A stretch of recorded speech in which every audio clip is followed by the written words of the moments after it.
Doctor's note, a medical certificate, excused the co-pilot from flying. That supports the theory that the deceased hid his illness from his employer and colleagues. Talk the federal government will introduce a bank deposit tax. And yes, there will be tough decisions in this year's budget, as there must be.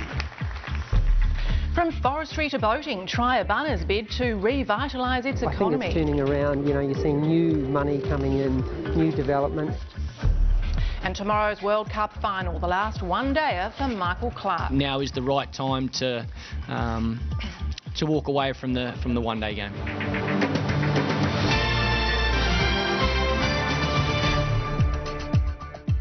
Good evening, Airlie Ward with ABC News. A former girlfriend of the pilot accused of deliberately crashing a passenger plane in the French Alps has spoken about possible signs of his intentions.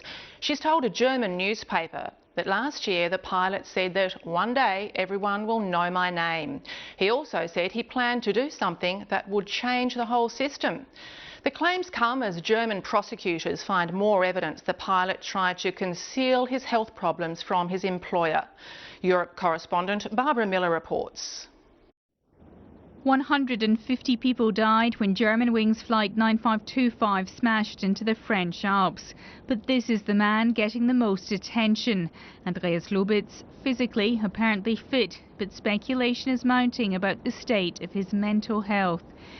Banks are warning they'll pass on any costs linked to a deposit tax if it's included in this year's budget.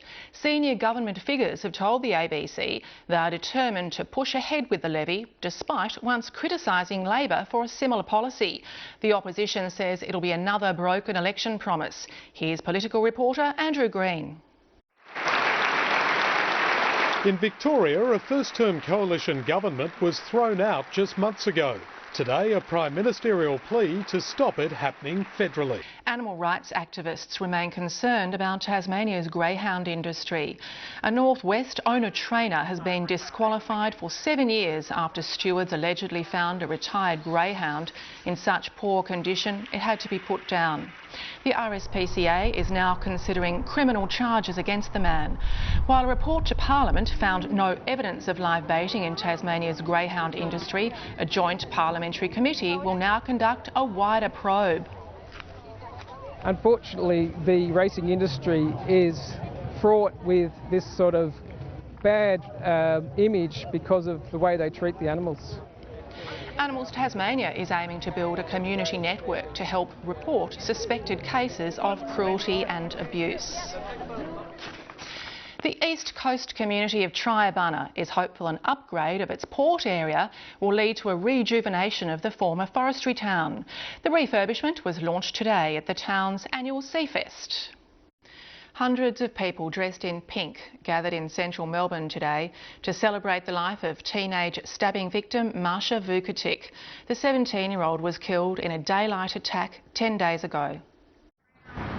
Friends, family and strangers, united in their disbelief at the 17-year-old's death, marched to remember the vivacity and spirit of Masha Vukotic and not the crime that took her life. Gone but never forgotten. Sean Christian Price has been charged with the teenager's murder. Emma Younger, ABC News, Melbourne. The Prime Minister Tony Abbott flew back into northern Tasmania today, this time to unveil a World War I memorial. The plaques at the Exeter RSL Club list the names of all the men from Glengarry, Bridgenorth and Exeter who enlisted to fight in the Great War. The Prime Minister later joined the Polly Pedal after making a fleeting visit to the state to launch the charity event yesterday. Mr Abbott isn't expected to take part in the ride tomorrow, but the PM is expected to return for the final day on Monday.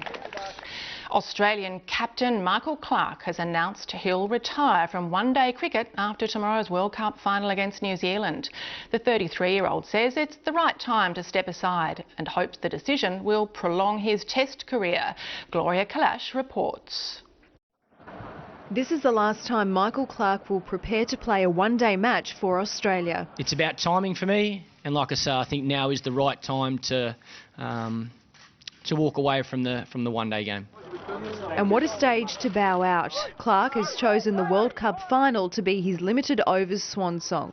Now to the weather. A high pressure ridge moving over Tasmania brought sunny conditions across much of the state. Maximum temperatures were generally 2 to 4 degrees below average. St Helens recorded the top with 21 degrees. Hobart reached 17, Launceston 19. In the 24 hours to 9 a.m, the highest rainfall recorded was 24 millimetres at Geeveston and Mount Lloyd, followed by 21 at Mount Wellington. Hobart recorded 4 millimetres and Launceston 2.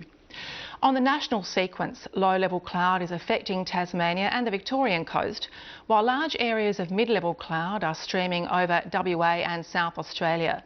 The remnants of tropical cyclone Nathan can be seen off the North Kimberley coast.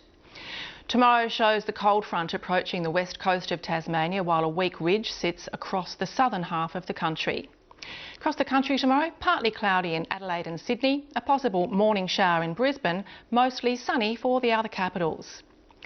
For Tasmania, mainly fine in the northeast, showers elsewhere, more frequent about the west and south. Hobart, a range of 10 to 19, Launceston 9 to 21, a top of 20 for Burnie and Devonport, Strawn 17 degrees, St Helens and Swansea both reaching a maximum of 22. The UV for tomorrow is moderate. To the coastal waters, west to northwesterly 15 to 25 knots, reaching 30 in the south, and west decreasing by the afternoon. To the swells in the west and southwest to southwesterly 2 to 3 metres, westerly below a metre in the north. For the northeast, southerly around half a metre, grading to 1.5 in the southeast. There's a strong wind warning for southern and western coastal waters from Tasman Island to Sandy Cape, and a small craft wind alert is current for the southwest lakes. Outlook for Monday. Showers about the west, far south and Bass Strait Islands easing during the afternoon. Fine and mostly sunny elsewhere. On Tuesday, fine and mostly sunny apart from possible showers about the west, particularly coastal areas. Before we go, a look back at the day's main stories. Prosecutors say the German Wings co-pilot tried to conceal health problems, revealing he had a medical certificate, which excused him from flying on the day of the crash. And there's growing hope a major upgrade of the Triabunna port will lead to a rejuvenation of the former forestry town. And that's the latest news. I'll see you again tomorrow. Good night.